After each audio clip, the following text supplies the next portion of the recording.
बहुत दिन पहले जब कुरुक्षेत्र के रणभूमि में पांडुपुत्र अर्जुन ने अपना सखा भगवान श्री कृष्ण से प्रकृति के परम रहस्य के बारे में सुनने की जिज्ञासा किए, तब अर्जुन को समझाते हुए कृष्ण भगवान यह कहते हैं, भूमिराप नलो वायुहुखं मनोबुद्धिरेव च अहंकार इति यं मे भिन्न प्रकृतिरष्टधा अपरियमितस्त्वन्यां प्रकृतिं विधि में परां जीवहुतां महाबाहो जयदं धार्यते जगत।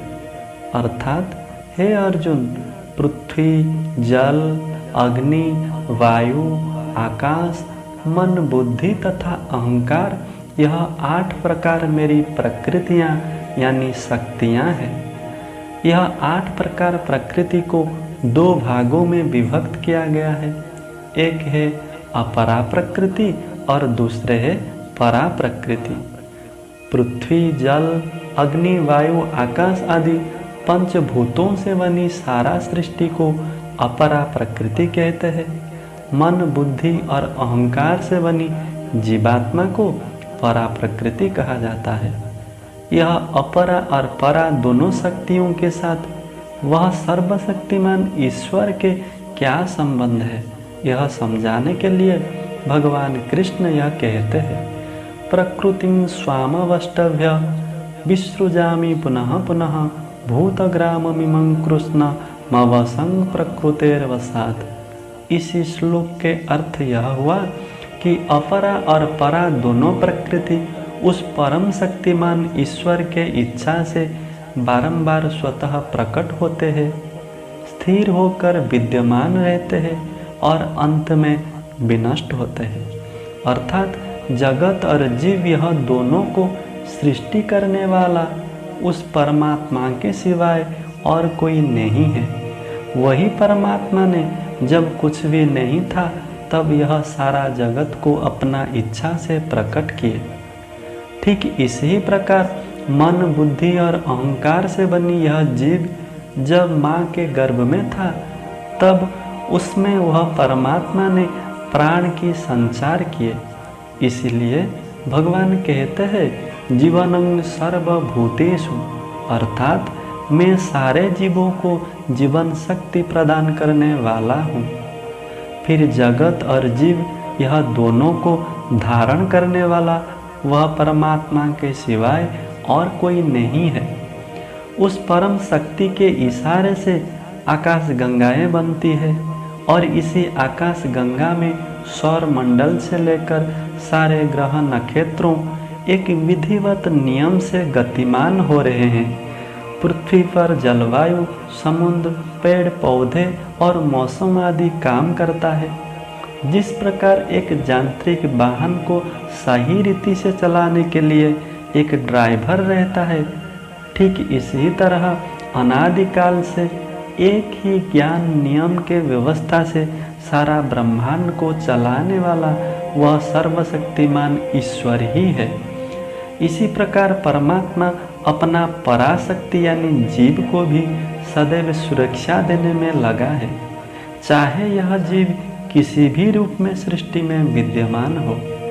जब यह जीव माँ के गर्भ में रहता है, वहाँ पर खाने पीने से लेकर जीवन धारण करने के लिए सारा बंदोबस्त उस ईश्वरीय इच्छा शक्ति से होता है और पैदा होते होते नन्हा सा जीव को सहारा देने के लिए जन्म देने वाली माँ के हृदय में ममता और शरीर में दूध के संचार करते हैं। जिस प्रकार परमात्मा भूख लगने से पहले खाना का बंदोबस्त किए हैं, ठीक वैसे ही प्यास लगने से पहले पानी रखे हैं, रोग आने से पहले वनस्पतियों के रूप में औषधियों को रखे हैं, आँख खुलने से पहले जगत को देखने के लिए चांद और सूरज के रोशनी से इसी सारा सृष्टि को आलोकित किए हैं, सांस लेने के लिए पेड़ों के सहारे हवा का इंतजाम किए हैं।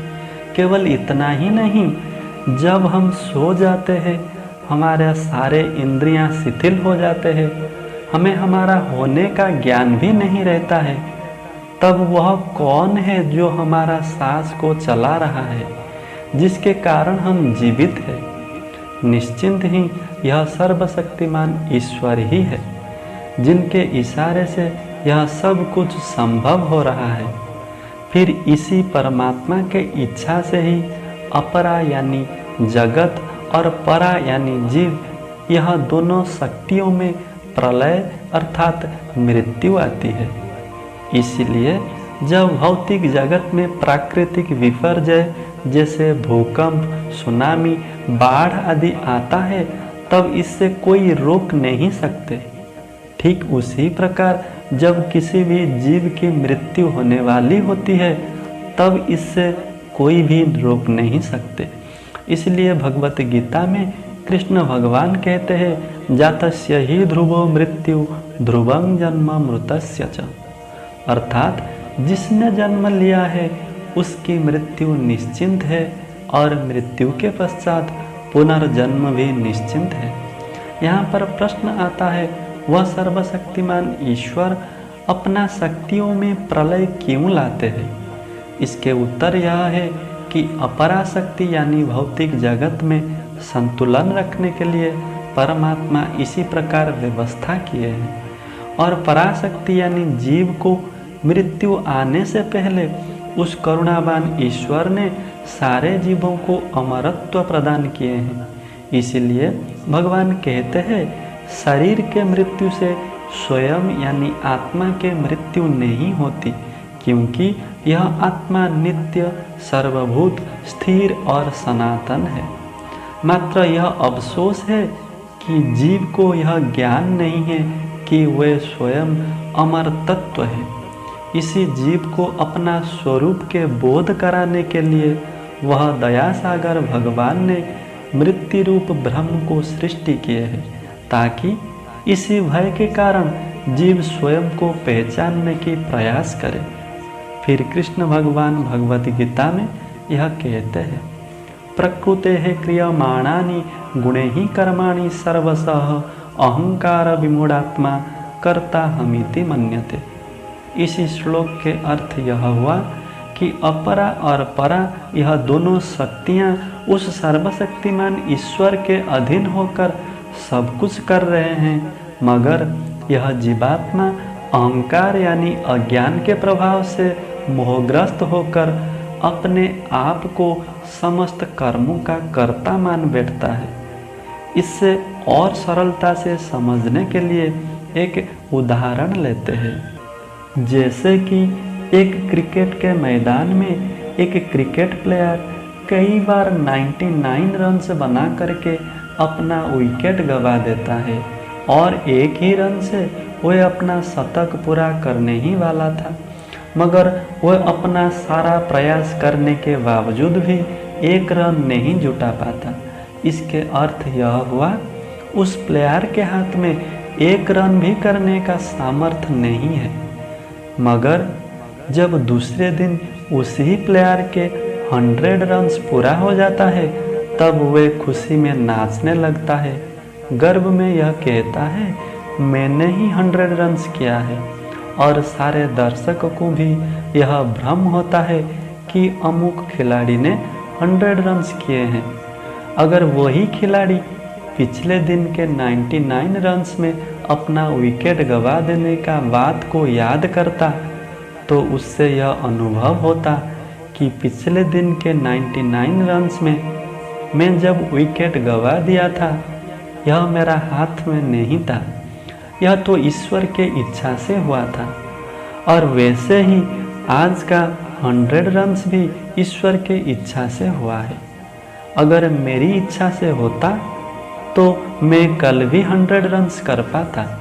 इसी प्रकार प्रकृति के नियम के सही अर्थ जिसने जान लिया है, वह अनुभव करता है सब कुछ भगवान के इच्छा से हो रहा है। वह इच्छामय ईश्वर के इच्छा ही अब मेरी इच्छा है। इसी प्रकार अनुभव को भक्ति योग कहते हैं। और कोई अनुभव करता है, मैं कुछ नहीं कर रहा हूँ, सब कुछ अपने आप ही हो रहा है, मैं साक्षी रूप में यह सारा परिवर्तनशील जगत मन और शरीर से अलग होकर सदैव विद्यमान हूँ। इसी प्रकार अनुभव को ज्ञान योग कहते हैं।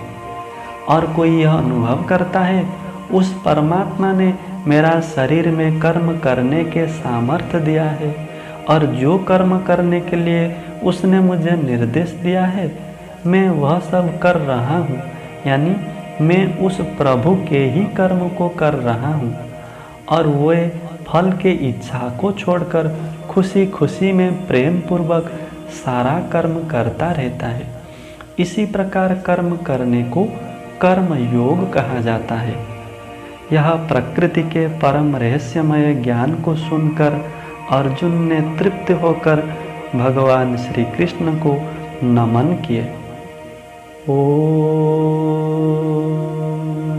शांति शांति शांति।